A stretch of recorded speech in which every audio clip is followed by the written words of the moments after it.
So the PlayStation Portal has been out for about 6 months now, and since my time with this thing, if I have one takeaway, it's this. My first impressions were definitely wrong. Let's talk about it.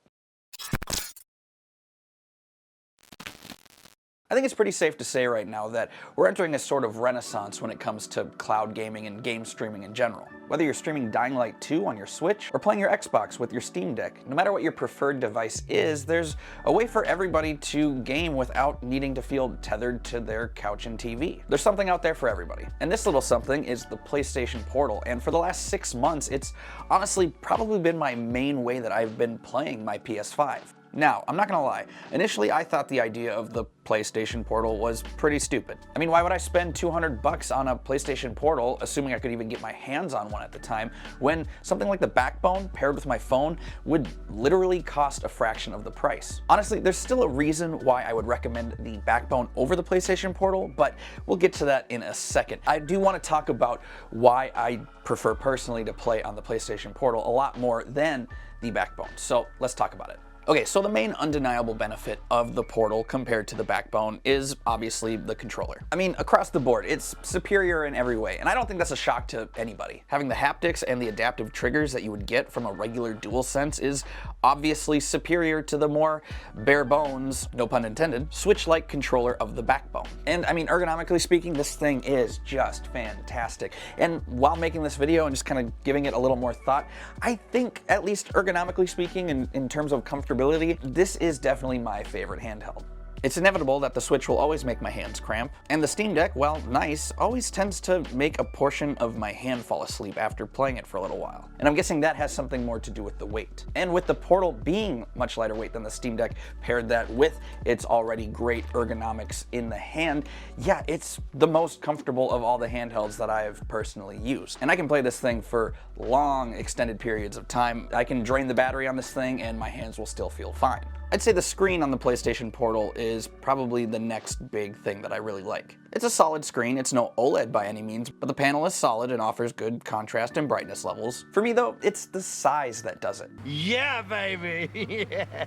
At 8 inches, just being slightly bigger than the Steam Deck screen, it just really enhances the overall experience for me. I mean, again, due to its light weight, when you're able to have that with the larger screen size, it's just kind of a, I don't know, a more immersive experience. It's something that I really like. And you know what, sure, gaming on a phone-sized screen is good enough for at least my needs when it comes to gaming, and probably a lot of you out there who have a bigger phone than myself will have a better experience. It's when I made the switch from the Backbone to the PlayStation Portal where I really realized that I was missing out on quite a bit, and it's, you know, now something I just don't really want to go back to.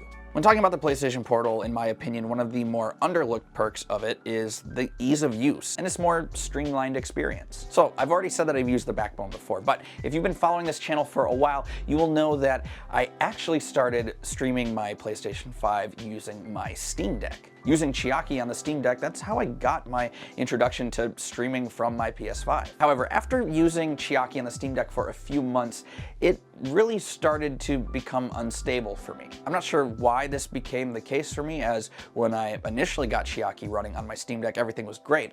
But you know, over time, maybe after a couple of updates, the experience just kind of really went downhill for me, and it's been very unreliable to the point where, honestly, playing on my PS5 with Chiaki and the Steam Deck, I really couldn't do it. It was unplayable. I've tried finding out solutions as to why I was having the issues I was having, but I don't know.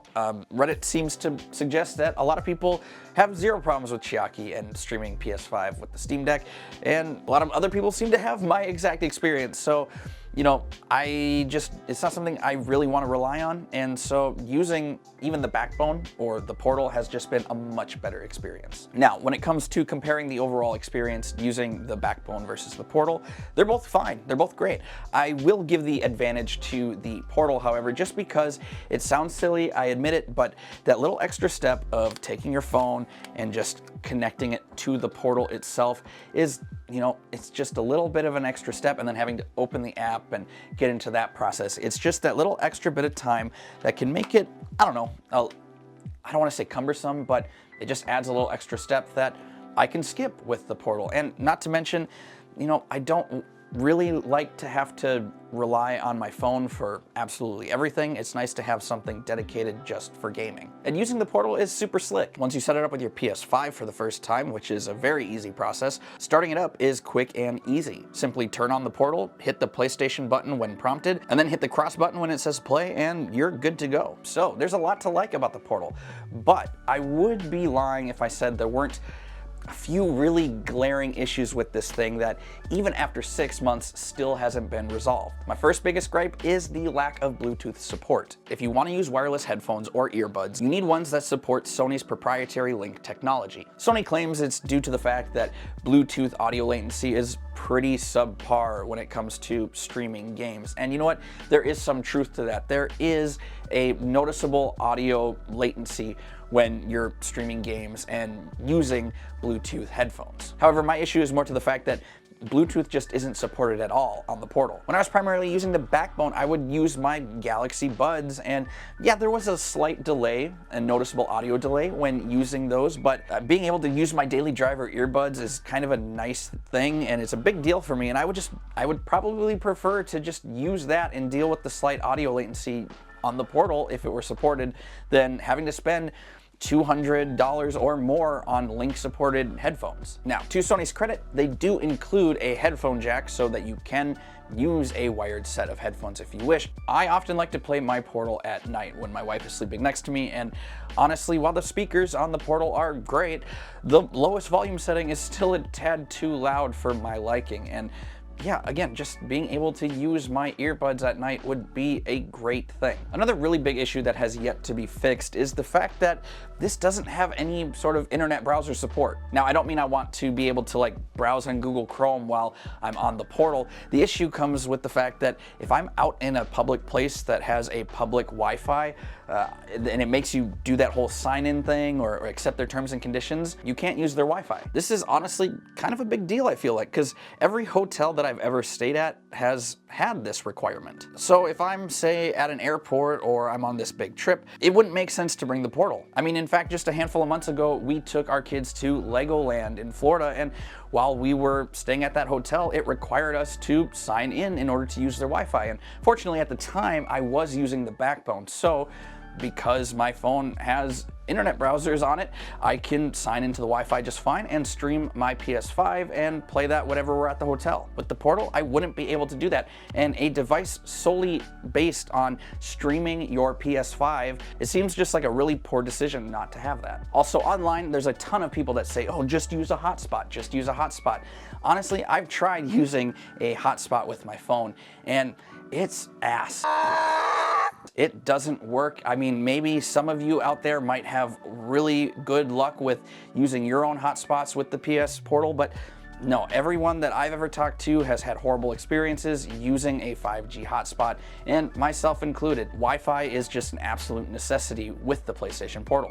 When the PlayStation Portal was initially announced, I didn't think it was worth the $200 asking price given all of the things that I had just mentioned. However, I can say that after using this thing for 6 months, I'm definitely happy I made the purchase. It's definitely not for everybody, at least in its current state, but for me, I definitely will continue to use it. Here's the thing, I'm a dad gamer, so my time is very, very precious to me. And while I absolutely love to game in my office here, I don't like to be tethered to the TV all the time, and frankly, I want to be able to still play games in the same room as my wife or kids while they're still doing their own thing. And while the backbone is great for what it is, there's something to be said about not having to sacrifice the overall PS5 experience with the Portal, given its really solid screen and excellent controls. If you're like me and primarily looking for something to just untether yourself from your TV at home, I definitely think the Portal is worth getting. But yeah, that about does it for this one. Those are my thoughts on the Portal after using it for 6 months. Let me know in the comments down below what your thoughts and opinions are on the Portal and frankly, cloud gaming and game streaming in general. And for those of you who are regular viewers of the channel, I promise you we're not going anywhere. This is just gonna be kind of the new thing now. We're just gonna be sporadically launching videos as we can. I'm so thankful that starting this channel has actually gotten me a new job as a social media manager, but with that job, my time is much more limited now. So these video releases are gonna be a lot more sporadic. But yeah, with that being said, do expect more content from us, and yeah, let us know if you liked this video or not by leaving a like or a dislike. But yeah, that's enough rambling out of me. Thank you so much again for watching, and yeah, we'll see you next time.